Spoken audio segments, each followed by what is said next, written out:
얼마 전에 이제 우리 취임 1주년이었잖아요. 자유민주주의 화이팅. 뭐 기자회견하라는 기자회견은 안 하시고 자유민주 화이팅을 외쳐서요.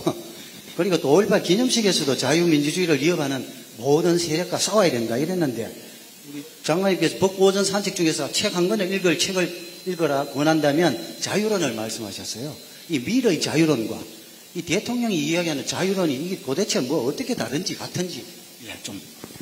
그러니까 지금 그 윤석열 대통령과 윤석열 정부가 출범 이후에 뭐 공식적 그 뭐 연설이나 문서에서 반복적으로 자유를 강조하는 것 같습니다.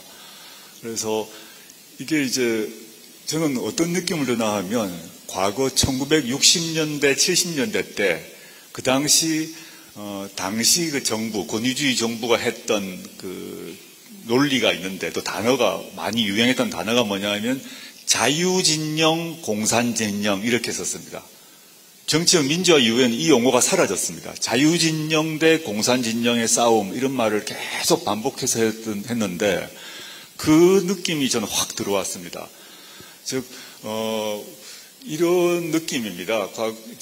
그 이전 정부와 다르게 전체 판으로 보게 되면 이제 북한, 중국, 러시아는 적이고 그 다음에 미국, 일본은 우리 편, 아군이고 그래서 우리는 중국, 러시아하고는 선을 그어야 되고 미국, 일본과 군사동맹까지 뭐 무역 이런 거 외에도 군사적, 정치적으로 동맹을 해서 맞서 싸운다. 이런 국제적 정세, 국제정세 인식이 있는 것 같고요.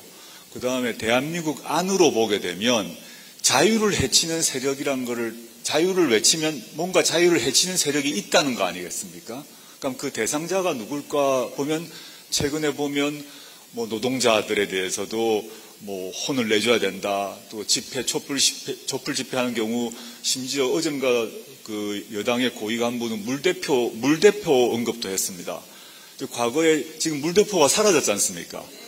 근데 물대포 얘기도 하고 강하게 진압을 해야 된다고 얘기하고 이런 느낌이 저는 그 과거 권위주의 정부 때 자유를 외치면서도 실질적으로는 그런 표현의 자유, 집회, 언론 출판, 집회, 결사의 자유를 억압하던 이런 일들이 벌어지고 있고요.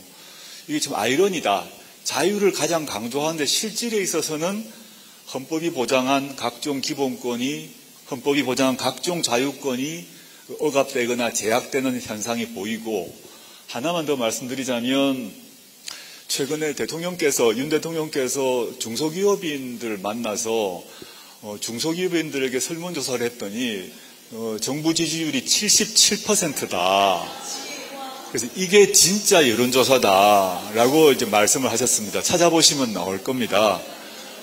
그래서 그 윤 대통령이나 윤 정부에서는 아마 지지도가 77%라는데 즉 기업인들의 정부 지지도가 77%라는 것이죠. 그게 더 중요하다는 것이겠죠. 그러면 그분이 말하는 자유는 기업의 자유다.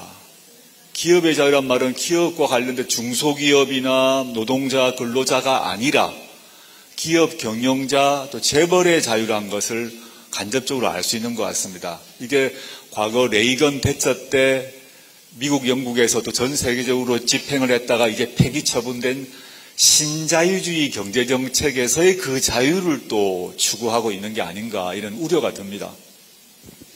자, 이해가 잘 되시죠? 제가 이 자유론이나 이런 데서 느끼는 거는 원래 이 자유라는 거는 권력으로부터 출판의 자유, 언론의 자유, 사상의 자유 이런 걸 얘기하는데 이 최고 권력자가 자유 하는 거 이거는 뭡니까 이게? 말씀대로 아이러니한 거예요. 우리 정신 차려야 될 것 같아요. 정신 차리고 오늘 같은 이런 자리에도 그분이 여기 와가지고 제대로 강의를 좀 들어야 되는데 그죠? 예. 다음엔 질문은 이 좀 안타까운데 우리 뭐 얼마 전에 이 또 건설 노동자 양효동 씨가 돌아가셨습니다. 그런데 이 월간 조선과 조선일보에서는 이 또다시 뭐 자살 방조다, 유서대필이다 이렇게 하면서 옛날에 그 김기설, 강기훈 유서대필 사건이 그 악몽이 또 떠올라요. 이런 그것도 이거 언론의 자유라고 봐줘야 되나요? 정말 저도 그 사건 보고 또 충격을 받았습니다. 즉, 그 노동자분이 이제 목숨을 끊으셨는데, 갑자기 그 조선일보의 최모 기자가 옆에 있는 다른 노동자들이 자살을 방조하고 뭐 이런 것처럼 기사를 내버렸습니다. 그러니까 원희룡 장관 등을 포함해서 그 고위 관계자들이 또 그 노동자를 비난하는 발언을 또 했습니다. 그런데 한겨레 신문에서 밝혔습니다만은 전혀 그렇지 않은 게 확인됐습니다. 그럼 사과를 해야 되거든요. 사과를 안 하고 있습니다. 이게 과거, 지금 사회작가께서 말씀하셨습니다만은 과거에 그 민주화 운동이 한참 들끓고 있을 때 김기설 씨가 그 항의를 하면서 스스로 목숨을 끊었는데, 그때 강기훈 씨가 유서를 대필했다라고 맹공을 퍼부으면서 강기훈 씨가 그 김기설 씨의 자살을 하도록 옆에서 부추기고 유서 대필했다라는 엄청난 사건이 있었고, 그걸 통해서 당시 민주화 운동이 완전히 폐륜범으로 몰려서 난리가 난 사건이 있었습니다. 근데 결국 나중에 확인되었습니다만은 강기훈 씨는 유죄 판결 받았지만 다 나중에 재심 판결 통해서 무죄로 확정되었습니다.